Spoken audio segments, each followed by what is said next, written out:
Venez à moi, vous tous qui peinez sous le poids du fardeau, dit le Seigneur, et moi je vous procurerai le repos. Amen. Alléluia.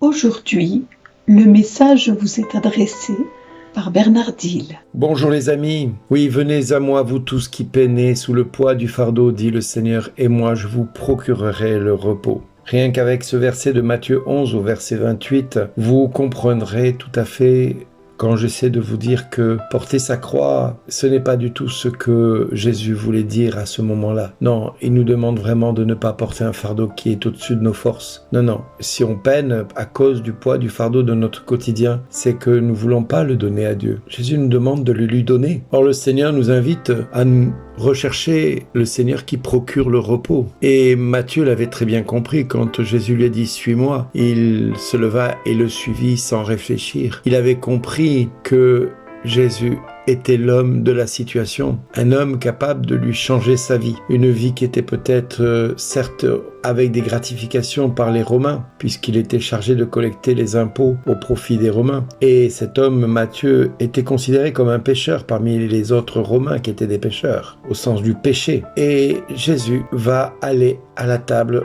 de beaucoup de publicains, c'est-à-dire de collecteurs d'impôts, nous dit la parole de Dieu. Et Jésus va remettre un petit peu les pharisiens qui, voyant cela, disaient à ses disciples « Pourquoi votre maître mange-t-il avec les publicains et les pécheurs ?» Alors Jésus va leur répondre « Ce ne sont pas les gens bien portants qui ont besoin du médecin, mais les malades. Je ne suis pas venu appeler les justes, mais les pécheurs. » Alors, aujourd'hui, plus que jamais, nous comprenons la mission salvatrice du Christ pour chacun de nous. Mais nous pouvons passer complètement à côté de ce plan d'amour pour nous. Or, ce plan d'amour pour nous, il est tellement beau, tellement merveilleux. Et du reste, le psaume nous le rappelle très bien. Heureux ceux qui gardent les exigences de Dieu. De tout mon cœur, je te cherche, Seigneur, garde-moi de fuir tes volontés. Mon âme a brûlé de désir. En tout temps, pour tes décisions, j'ai choisi la voie de la fidélité. Je m'ajuste à tes décisions. Vois, j'ai désiré tes préceptes. Par ta justice, fais-moi vivre. La bouche grande ouverte, j'aspire, assoiffé de tes volontés. Et quand nous entendons ce psaume, nous comprenons que le psalmiste essaie de nous faire comprendre que l'homme ne vit pas seulement de pain, mais de la parole qui sort de la bouche de Dieu. Or, qui parmi nous prenons le temps de lire la Bible? Prenons le temps de découvrir cette parole qui est la parole de Dieu, et cette parole s'est faite chair en la personne de Jésus. Or, beaucoup d'entre nous, nous passons nos journées sans ouvrir la Bible. Résultat, quand nous arrivons en fin de journée, eh bien nous avons faim de réponse à notre quotidien, parce que nous ne comprenons pas ce que Dieu attend de nous.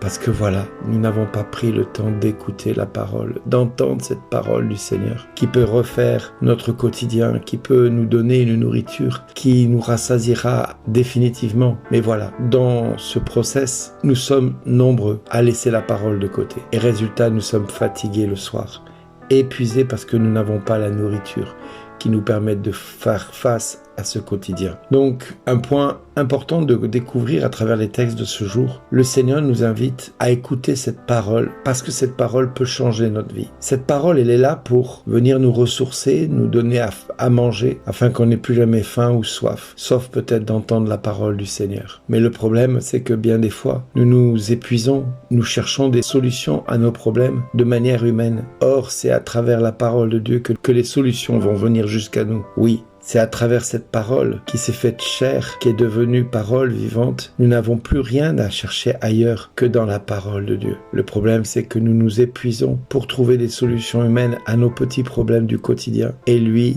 le Dieu de l'impossible, a envoyé son Fils unique et lui a demandé de renoncer à son rang, à sa dignité de Fils de Dieu pour prendre notre condition humaine. Voilà pourquoi Dieu l'a exalté au-dessus de toutes les nations, au-dessus de tous les êtres vivants sur terre, au ciel et aux enfers.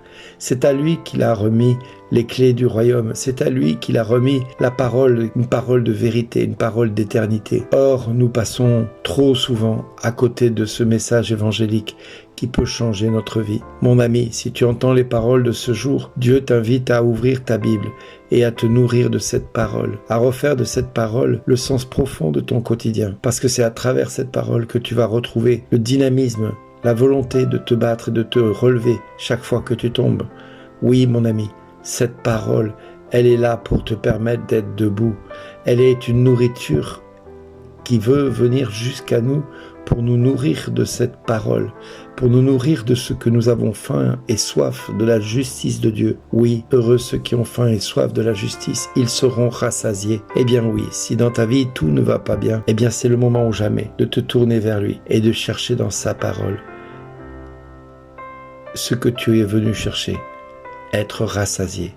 Entendre sa parole pour être rassasié. Mon ami, tu peux t'épuiser en démarche humaine. Moi, je t'invite à te tourner vers le Christ, vers le Seigneur de vie, le Seigneur de gloire, parce que c'est là que le Seigneur t'appelle. C'est là que le Seigneur te dit, suis-moi. Et toi, à toi de répondre présent chaque fois qu'il te dit, suis-moi. Cela va te remettre vraiment sur le chemin de la sainteté, sur le chemin de cette sanctification à laquelle tu aspires et avec laquelle tu espères vraiment rentrer. Et moi, je prierai le Père pour chacun de vous qui écoutez ces minutes de ce matin, pour que vous ayez la grâce de pouvoir vous repentir et de chercher sa face, en esprit et en vérité. Oui, Père, je te bénis, je te rends grâce.